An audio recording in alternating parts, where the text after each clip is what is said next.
এবারের ভোট দেশের সংবিধান রক্ষা করার ভোট। এবারের ভোট দেশের গণতন্ত্র রক্ষা করার ভোট। বক্তা পূর্ব ত্রিপুরা লোকসভা আসনের ইন্ডিয়া জোটের বামফ্রন্ট প্রার্থী রাজেন্দ্র রিয়াং সেই সাথে যুবদের কর্মসংস্থান থেকে শুরু করে কৃষকদের এমএসপি প্রদানের প্রতিশ্রুতি প্রদান করলেন। পূর্ব ত্রিপুরা উপজাতি সংরক্ষিত লোকসভা আসনে ইন্ডিয়া জোট তাদের প্রার্থী রাজেন্দ্র রিয়াংয়ের নাম ঘোষণা করে শাসক দল বিজেপির চাইতে এক ধাপ এগিয়েছিল, কিন্তু বিজেপি তাদের প্রার্থী পদের নাম একটু দেরিতে ঘোষণা করলেও সাংগঠনিকভাবে নির্বাচনী প্রচারে শাসক দল অনেকটাই এগিয়ে গিয়েছিল। সে যাই হোক, পূর্ব ত্রিপুরা লোকসভা আসনে এ পর্যন্ত 8 জন প্রার্থী তাদের মনোনয়নপত্র পেশ করলেও এবারকার নির্বাচনে মূল প্রতিদ্বন্দ্বিতা হতে যাচ্ছে শাসক দল বিজেপির সাথে কৃতি সিং দেববর্মা ও ইন্ডিয়া জোটের বাম প্রার্থী রাজেন্দ্র রিয়াংয়ের মধ্যে। ইতিমধ্যে মুখ্যমন্ত্রী ডক্টর মানিক সাহা সম্প্রতি বিজেপি প্রার্থীর সমর্থনে খোয়াই শহরে পদযাত্রা করেছেন। এবার বিজেপির সেই পদযাত্রা কর্মসূচিকে চ্যালেঞ্জ জানিয়ে বুধবার খোয়াই শহরে মিছিল সংঘটিত করল ইন্ডিয়া জোট। মিছিলের অগ্রভাগে ছিল বাম প্রার্থী রাজেন্দ্র রিয়াং ছাড়াও স্থানীয় বিধায়ক নির্মল বিশ্বাস, কংগ্রেসের নেতৃত্ব ননী গোপাল দেবনাথ সহ অন্যান্যরা। মিছিলটি খোয়াই শহরের বিভিন্ন পথ পরিক্রমা করে কোহিনুর কমপ্লেক্সের সামনে এসে বাম কংগ্রেস নেতাকর্মী সমর্থকরা জড়ো হয়। পরে সেখানে সংঘটিত হয় পথসভা। পথসভায় বক্তব্য রাখতে গিয়ে বাম প্রার্থী রাজেন্দ্র রিয়াং বলেন, এবারের ভোট সংবিধান ও দেশের গণতন্ত্র রক্ষা করার ভোট।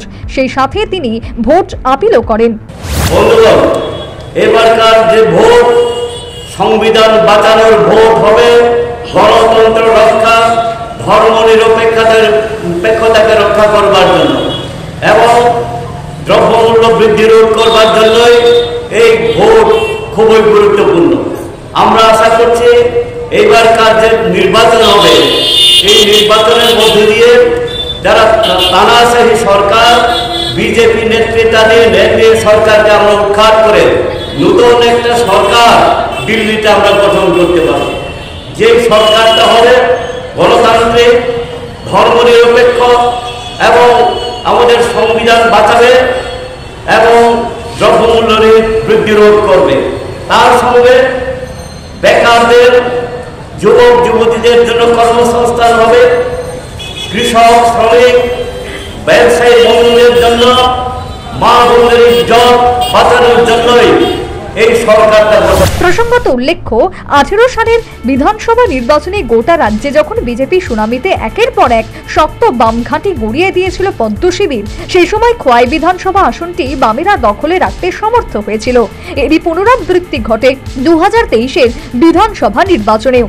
এই নির্বাচনে বিজেপি প্রার্থী সুব্রত মজুমদার পেয়েছিল প্রদত্ত ভোটের 18,653টি ভোট। অপরদিকে বাম প্রার্থী নির্মল বিশ্বাস পেয়েছিল 19,696টি ভোট। অর্থাৎ 2023-এও খোয়াই বাম দুর্গ রক্ষা করতে সমর্থ হয় বামেরা। Bureau report, news vanguard.